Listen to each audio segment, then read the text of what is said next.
Hello. Today we're going to discuss evaluating mislabeling in raw, ready-to-eat seafood products, predominantly in Orange County, California. I'm Courtney Gitch, and we'll take you along for the ride here today.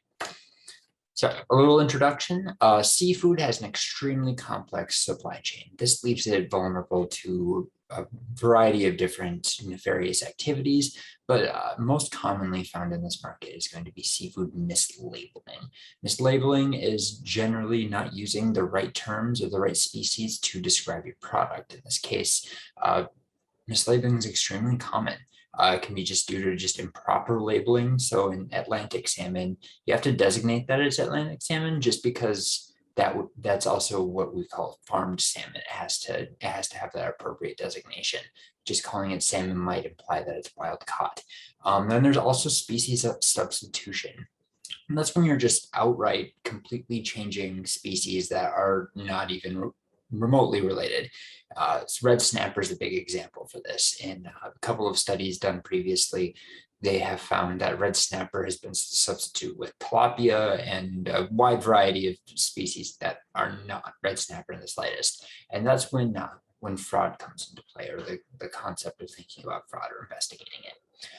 And then this study is filling a gap that there are no studies currently conducted in the United States that evaluate poke or ceviche mislabeling, and then in Orange County in specific as well.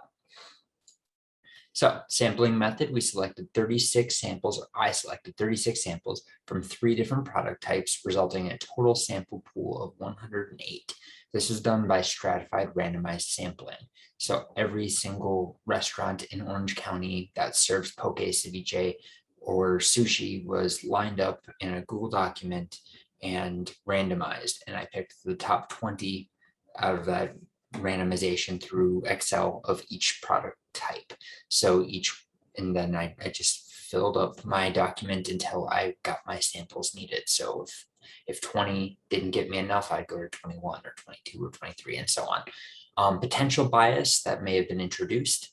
Only restaurants were selected, so no supermarkets, no other markets available. I know ceviche in particular is a very popular supermarket item. We did not investigate that in particular. Some ceviche and poke samples still need sequencing as well, so our data may have a little bit of a skew of it until we have those in. However, with ceviche in particular, we'll go over why I'm not super concerned about that, because we're going to have very similar data across the board regardless for that category in particular. So variables collected. This is not everything, but the majority of them can fall here. We have a menu name, a product type. These are both qualitative as well as the identified species. That's how we are now going to get our mislabeling rate at the bottom. The mislabeling rate is when the identified species does not match the menu name provided. So that will give us generally what percentage of our given samples are not following that. Sequence quality is going to be based on the sequence length. So if the sequence length in base pairs is 655, give or take, our sequence quality needs to be over 99.3 for us to be confident in our sequencing results to be accurate. If they're anything below that, we send out for resequencing to ensure that our data is accurate. So some descriptive statistics, we just have a couple of tables here as well as a little pie chart to help describe kind of where we're at in the data collection. We've got a nice contingency table here with the ceviche, poke, and sushi, and all of the found expected species that we've had. So you'll see here already that we have things like lobina fish, marinated fish, and for some reason 2 just general categories of fish. In ceviche in particular, this is problematic because that is not acceptable labeling term used by the FDA. The FDA's seafood list does not allow any fish product to be just called fish. You have to specify the species. So right off the bat, ceviche there's going to be a lot of samples like that. And from the samples that we already have collected but haven't sequenced yet, it's a lot more of the same. Very, very similar numbers to what we already have here and that we'll describe here later as well. Product types, So right now, in terms of sequence, we're going to have a total of 36 for each of these three. Ceviche and poke are lagging a little bit behind, but we focused on sushi first for our ability to test our sequencing skills. And then finally, our just general mislabeling. Mislabeled in true, in this case, would be considered our mislabeled samples. So we actually have more mislabeled samples than not mislabeled samples at this time. So the first claim that we're going to be testing is there a significant difference in the mean of the cost of ready-to-eat seafood across the three product types? So, base here real quick. And so you're going to look at this bar chart and you're going to make it extremely obvious that ceviche's mean cost so far is much higher than poke and sushi.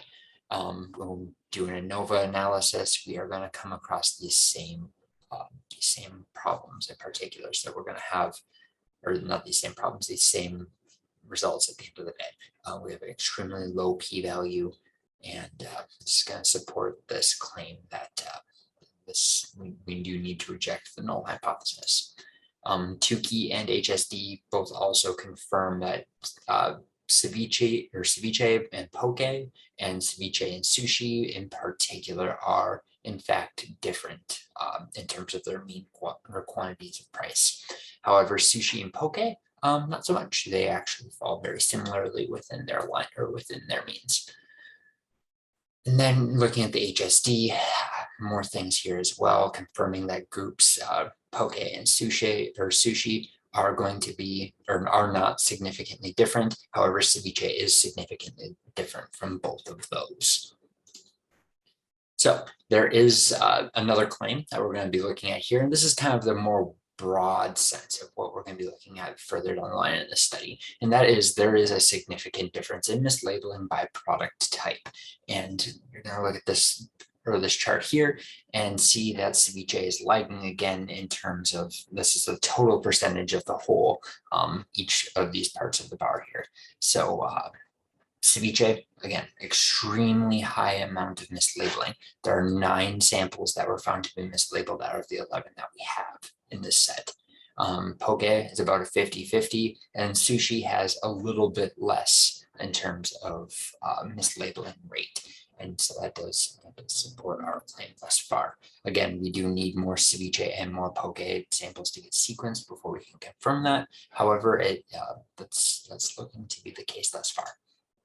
So some next steps for where we're going to be going with this, we need to complete our sequencing for complete data analysis.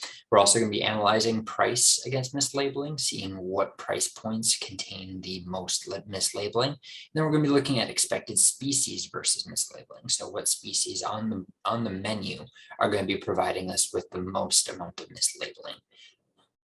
So I've got, thanks for staying with me here today. Talk later.